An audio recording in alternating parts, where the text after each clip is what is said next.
Entertainment Soldier here, and I am back to talk about the new Game of Thrones series, A Knight of the Seven Kingdoms, Season 1, Episode 1, and my thoughts on this episode. I enjoyed this episode.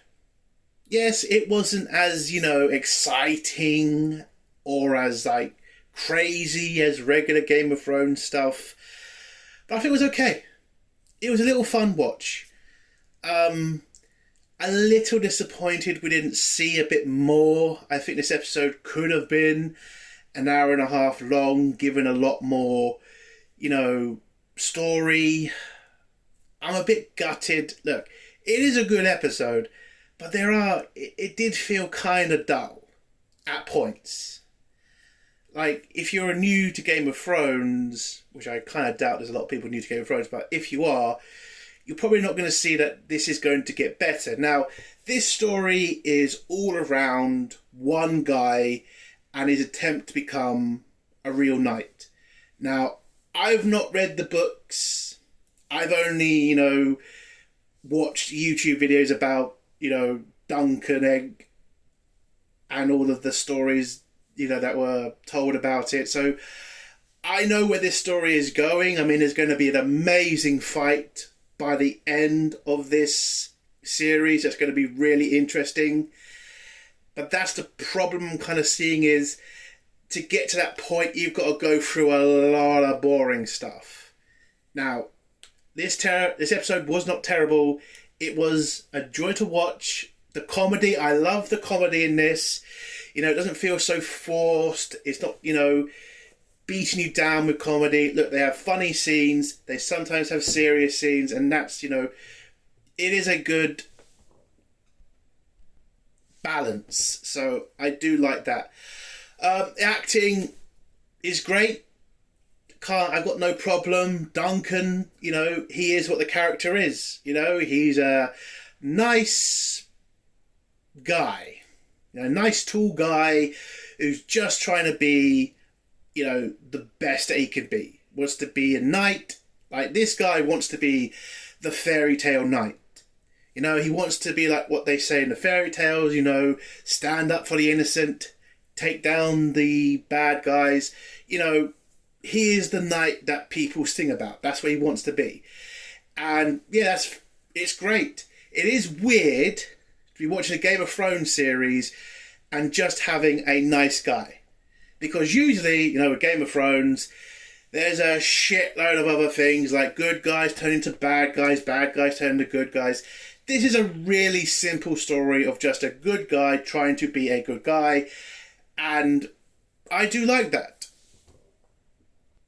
The problems that I'm seeing is it going to be a bit too dull for Game of Thrones? Now, Game of Thrones fans who have read the books, they're going to enjoy this, because, by the way, the first, part of this episode is word for word what happens in the book.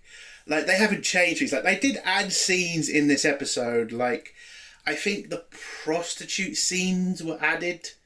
I am not too sure, because, again, I haven't read the book. I've just, did the research on YouTube and found out about the character. I know about the secret Targaryen. I mean, let's be honest, people. If you haven't read the books, it is obvious who the secret Targaryen is. I'm not going to say that to spoil it, but let's be honest. Just look at the characters. You know who the secret Targaryen is. If you don't, you're going to be massively kicking yourself by the end of this series. But yeah, is this show going to be too boring for the Game of Thrones audience who are just watching the shows? Because that is an audience out there that does watch Game of Thrones. They don't read the books, they watch the shows. So are they going to keep coming back? I don't know. I don't know what happened there. But yeah, I don't know. Look, I like the episode. It is a good episode. It's a nice episode. It's a fun episode. I enjoyed the tent dance, scene. The Baratheon in this. He's a nice guy and I like him. He's not a dickhead. It is massively surprising that we're not, seeing a bunch of dickheads. I mean, I do know that we do get to see those types of people later, but again, it is Game of Thrones, and there is a part of you just waiting for the bastard to turn up, and you want to hate that son of a bitch. Like the Joffrey character, like this Stannis character. Like all the bad characters, you always wait for those motherfuckers to show up in a Game of Thrones, because that is kind of what Game of Thrones is, like real dickheads. And that is kind of fun. But yeah, the episode was fine. It's a good start. I do think they need to kind of move the story along quick. I kind of think this shouldn't have been a series. I think this should have been a movie, a TV movie. I know some people are going to say, well, come on, they're going to get more for their money if they do a TV series. Yes, but A Knight of the Seven Kingdoms is a very slow burn. It ain't Game of Thrones. It ain't House of the Dragon. It's a very slow burn. And are people going to stick around for the ending? I don't know. Again, I haven't seen the numbers for this show yet. I am hoping that people do stick around, because the ending is amazing. It is worth it. If you haven't read the books, if you don't know what's going to happen, and you're thinking about giving up on this show, don't. The ending is worth it. There's not a lot of, backstabbing. There's not going to be a turnaround where Duncan turns into this amazing bad guy. It's just a solid good guy going up against the Game of Thrones world. That's a hell of a story to tell. So, what would I give this episode out of 10? It wasn't exciting. I have to admit that. It was just a nice first episode. So, I think I'm going to be fair, and I'm going to give it a 7 out of 10. It's a good episode. It's a fun watch. You get a lot of comedy, which is new for Game of Thrones. And yeah, it's a fun watch. So, yeah, 7 out of 10. Let's get to spoilers now. If you don't want to hear spoilers, leave in 3, 2, 1. So, the episode starts off with Duncan burying his knight, or his lord, or his basically the guy who looks after him. I don't know what it's called, sorry. And he is burying him because he's died, and it's a hard thing for him. This guy's been like a father to him, and if you know what this guy's done for him in the past, it is going to be a hard moment for him. Now, whilst he's digging the hole, it is a very rainy day, and that's exactly from the books. And he buries his father type figure, and has a kind of dilemma. Does he leave his sword with him, or does he take his sword?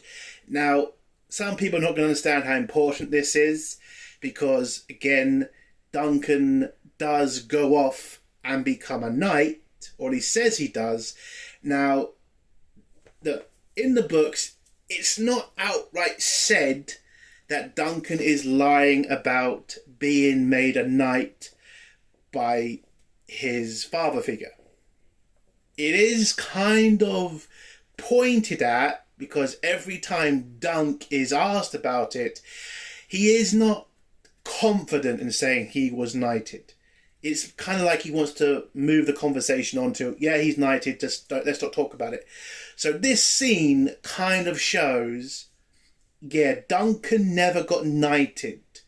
So he is lying about that. So I thought that was a good thing to add in the episode. It has been a thing that's been talked about. Is Duncan lying? Yeah, he's lying. He was never knighted by his father figure.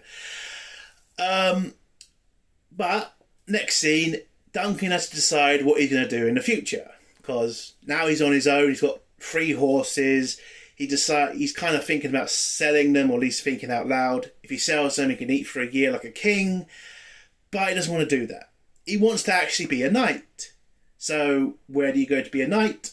A tourney. So he knows that there's a tourney going on somewhere close. So he's going to head off there and try to get involved, or at least get accepted to be allowed to, join the tourney. And problem is, you have to be a knight. So he's kind of got to deal with that. So he goes off to tourney. He stops off at a small cabin where we are introduced to a new character called Egg. Now, Duncan thinks he's the servant boy of the cabin, so he hands off his horses and his kit to the kid to clean it and clean the horses, whilst he goes into the cabin for a drink and some food.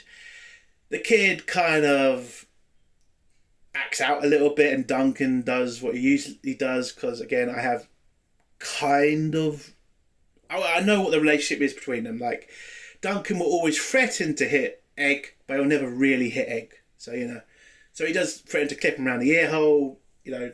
Egg grabs his gear and the horses and does, the job of cleaning it. He heads in and, gets a drink and some food. And then we meet a very mysterious character who just wakes up and says, "Don't come near me. I've seen you in my dreams. You're the..." He doesn't really go into much detail. In the book, he kind of did, I think. Again, my stuff's from YouTube, not the books. Now, some people are not going to know that this is a very important scene, because this is another important character. I can't go into spoilers, can I, about that? Well, I can't do that either. Right, well, this is an important character. What he says you should take notice of. So he goes a bit nuts, and then he says, "Don't come near me," and heads up to his room. The innkeeper woman just says, "Pay no notice of him," basically telling him, yeah, that's an important person, so don't talk about what you heard here. And Duncan just nods along, eats his food, drinks his shit, heads up to the back to see if Egg's cleaned his kit and his horses, finds Egg in his uniform and riding his horse, acting like a kid, which was a nice thing to see. Kids acting like kids, not, what left want to make them, which is like mini adults, which is really creepy, to be honest. The left are really insane.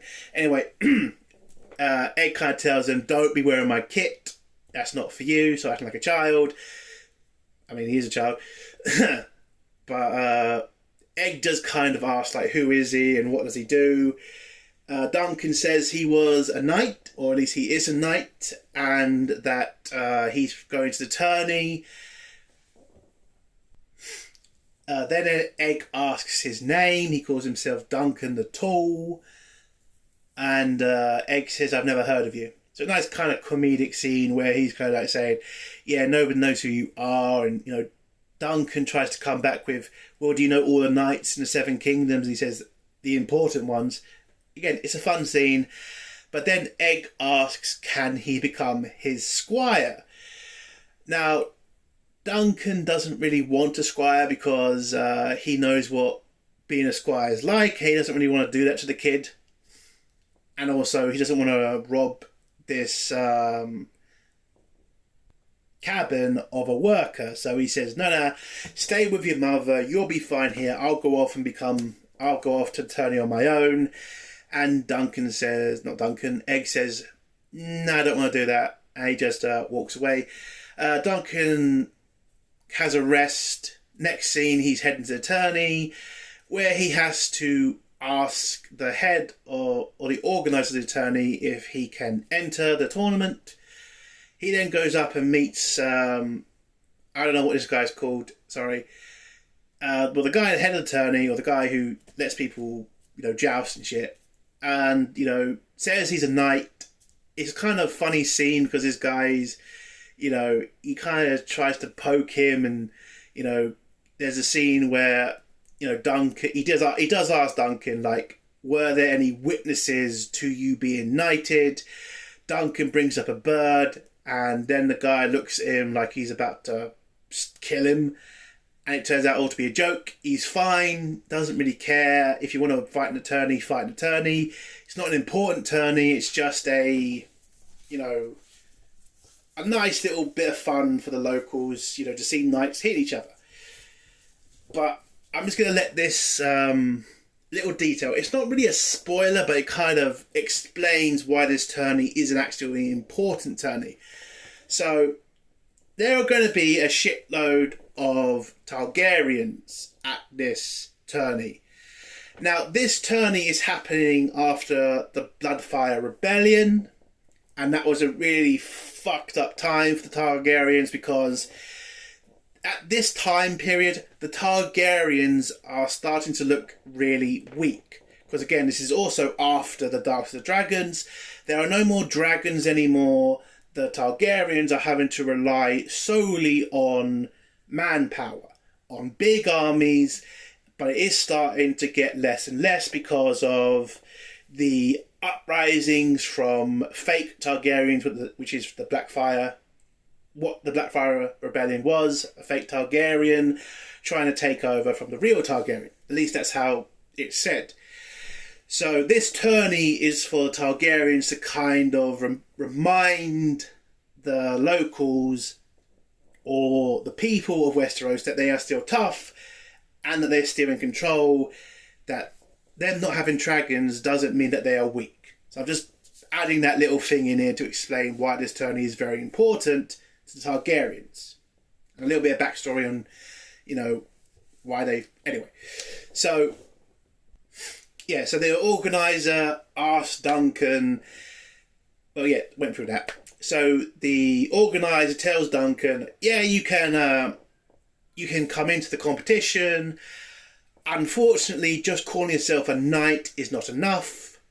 You have to get pretty much a reference from a lord. A lord has to, put your name forward or at least vouch for you and say, this is a knight, he's pure of heart, blah, blah, blah, blah, blah. Basic shit. But so that puts Duncan in a pretty shitty position because he don't know no lords. So how is he going to compete if he can't get that reference? So Duncan then says, well, the guy in charge of the games tells Duncan about some lord that he can go to that will probably give him the reference. So Duncan appreciates that, heads off to try to talk to the lord in question. Whilst he heads down there, he's got his 3 horses with him and he's kind of talking to himself. He then bumps into a lord fighting another lord and challenges Duncan to a fight.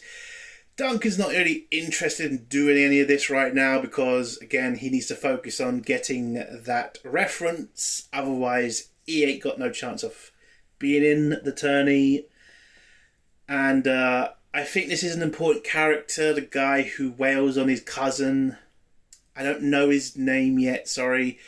But yeah, he's going to be important in the end fight, I think. But anyway... So Duncan refuses, gets called a pussy basically, and then heads off to his encampment, which is outside of the camp on his own near a stream where he washes up and prepares to head off to talk to the Lord. So he does that, goes over to the Lord's tent, asks if he can see him. Then 2 prostitutes pretty much tell him, yeah, that lord ain't waking up. He's had a lot of fun, so come back later. They kind of take the piss out of him because he looks like a ragged, poor person, not a knight. And Duncan, which you got to respect, he doesn't really take that shit from them, and he says, is it really fair that you're taking the piss? I am trying to be a knight right now, so, a bit of fucking respect would be great. He doesn't say it like that, but that's generally what he was saying. So they both kind of realise, yeah, they were a bit too hard, and they tell him to come back later, which he does. Whilst he's walking back to his encampment, or his campsite, whatever, he bumps into the guy who was getting the shit kicked out of him by his cousin, and invites him in the Baratheon tent to get some food. And it's a big celebration. The Baratheon is called Leon, and he is called the Laughing Knight because when he goes into fights or battles, he is laughing uncontrollably, so they call him the Laughing Knight. There's a massive celebration. Leon, I think, he's kind of feeling a bit depressed, asks, tries to say something, massive in the tent. Nobody gives a shit, so he just throws a bunch of gold on the table and says, let's everybody celebrate. Duncan then gets invited up to talk to Leon, and Leon asks why the fuck are you in my tent? And Duncan kind of feels like, oh shit, he's in trouble because he ain't paid for that shit, and he wasn't invited by the Baratheon, he was invited by somebody else, so what the fuck does he do? So he's just honestly says, I'm here for something to eat. And Leon pretty much laughs and says, yeah, that's what a lot of people are in there for. So they have a massive pie, a massive dance with each other. It was a fun scene. And then by the end, Duncan's kind of bit kind of worried now because he hasn't got a lord to give him a reference, and if he can't become a knight, then his life's pretty shit. So what does he do? And the Baratheon just says to him, life's shit, just get on with it, and then heads off to get some more drinks. We go to the next day where Duncan returns to the Lord's tent. Oh no, shit. That's not how it happened. Oh no, before Duncan went in the tent, he actually went back to the Lord's tent where the two prostitutes were again there, and they told him the Lord was also asleep again. And this scene was kind of weird because there's a pretend corpse on the table. It turns out somebody wants to fuck a corpse. Again, it is Game of Thrones, so yeah. And that's the scene that he stands up for himself against the prostitutes. Anyway, so back to the tent after the tent and all that shit. He finally tracks down the Lord. He's going up a couple of tarts and asks for him to give him a reference because his liege lord or father figure, fought for his father in some battle, and he thinks that this should give him the right to get a reference from this lord. But this lord pretty much tells him, yeah, my father had 800 men fighting for me on that day, and some of them literally had worse done to them than an arrow in their leg. So, yeah, I don't owe you shit. And so now Duncan is in the shit situation where he has no reference from a lord, and he has now got to figure out what the fuck to do. He then goes back to his camp and finds a surprise person in his camp. It's Egg. Now, Egg has apparently travelled to Turney, and he asks again, can he be Duncan's squire? Now, Duncan doesn't again want to do this because, he knows what it's like to be a squire. He also knows he hasn't got really enough food to kind of feed them both. And yeah, he doesn't really want to have to deal with a child, basically. And he also doesn't want to be a dickhead to the child. You've got to give him that. But look, he kind of knows that Egg's not going to give up, so he says, fine, you could be my squire. I will home you, I will clothe you and feed you, and if you ever put a foul line, I'll give you a clip round the ear hole. But he tries to tell him, I won't really do that, only if you're really stupid. And they both sleep under the stars, waiting for the next day. And that's the end of the episode. It's a good start. Not terrible, not like amazing start. Look, again, there was kind of dull bits, but look, it's an okay start. It's an okay show so far. Again, it is a small story. I don't know, again, why we didn't just get a movie version of this. It would have been a better choice in my opinion, but again, it is a Game of Thrones choice. But look, it's a 7 out of 10. A strong start, good start, entertaining. There was a good amount of comedy. And yeah, it was a fun episode. So I got no problem with it. So yeah, can't wait for next week's episode. Hopefully there'll be a bit more characters in that episode. Hopefully we'll see the Targaryens finally. Well, in the next episode, because again, the storyline with the Targaryens and all about the blood fire rebellion, that shit's really interesting, and I want to kind of hear more about it. And hopefully we do get that in this series. But yeah, it's a good episode. And that's the end of my review. If you like this review, give it a like. If you dislike this review, give it a dislike. And if you have a comment, leave it below and I'll try to get back to it. And if you like my content, do feel like subscribing. And if you want, share it on any socials you got. X, Facebook, whatever you want. And I'll talk to you later. Entertainment Soldier. Bye.